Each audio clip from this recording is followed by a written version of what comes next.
So my life kind of went through a roller coaster ride kind of in recent years. 5 years ago, before 5 years ago, I was very involved in radical leftist politics, like internationally.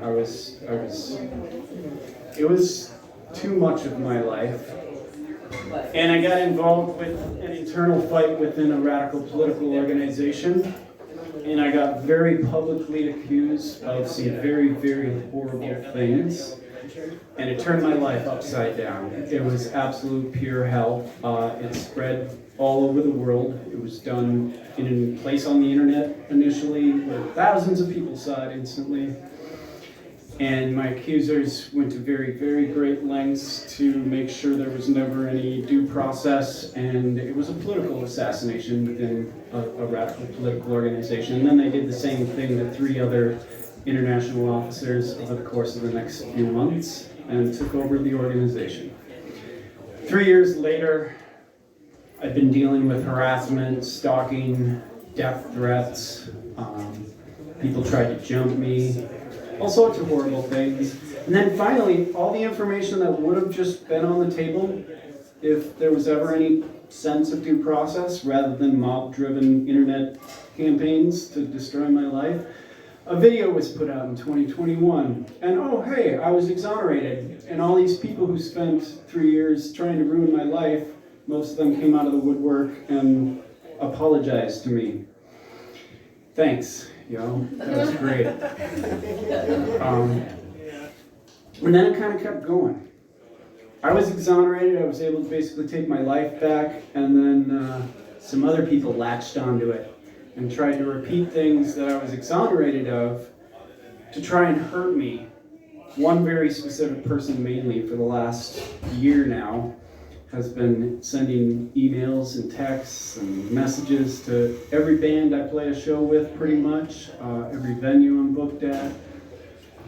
Most of them, because there's a page on my website explaining the truth, told them to F off. But I did get kicked off of one show last summer, and that sucked. But then it turns out that this person's mother was one of the bosses that union busted me and my coworkers in 2013, and I ended up being the star witness in an NLRB trial that held them accountable at the highest levels of government. So this person, I think that has something to do with why they keep doing it. And then I found out they're in these message boards online talking to alt-right folks, specifically people in an organization called Identity Europa, which is sadly one of the active white supremacist organizations in our part of the country. They are active here in the Twin Cities. I used to do anti-fascist research for various things, and I pissed those folks off years ago, and they doxed me in 2018, put my face and my address and all my personal information online, and told other Nazis to, kill me. They didn't, not yet, but yeah, so that's who's trying to harass me still now, based on that shit. So I wrote this song about it.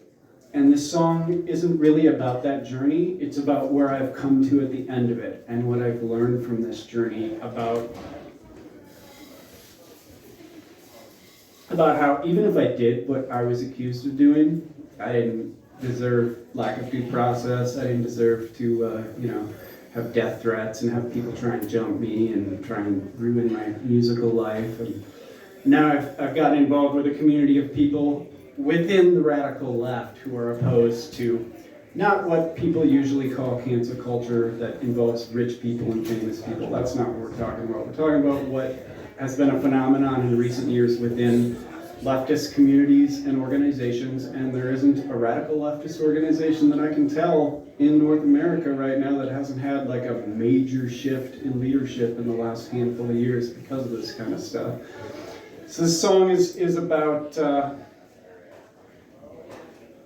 it's about worrying too much about what other people think about you, and then realizing in the end that we are very small and insignificant, and that's actually totally okay and really beautiful. So.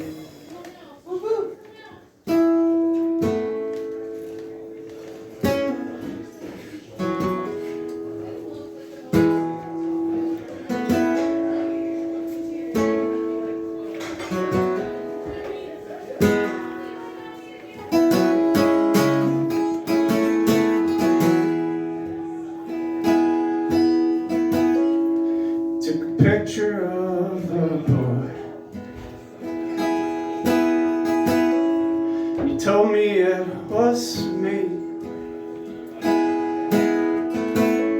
You said to hide that thing away, 'cause I don't wanna see. It's in that picture of a boy. I figured out it was me.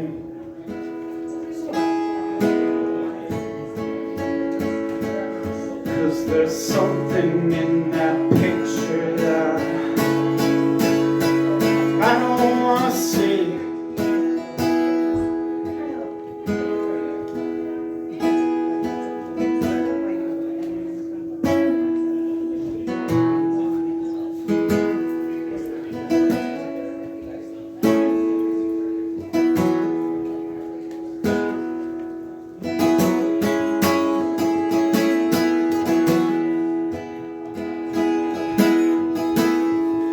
Gave the picture to that boy, while you whispered it to me, not to look at it until that day that I'm ready to see what the world thinks of that boy. Figured out it was me.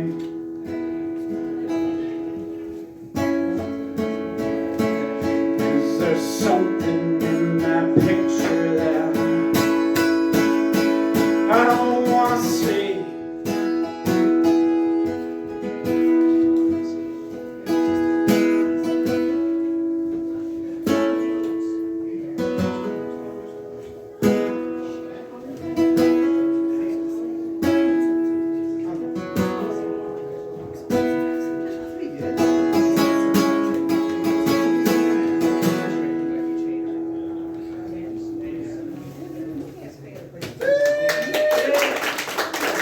Sorry, I tend to sometimes tell stories that are way longer than the songs that they're about. It's been a problem. I actually don't think it's a problem at all. It's just something I do.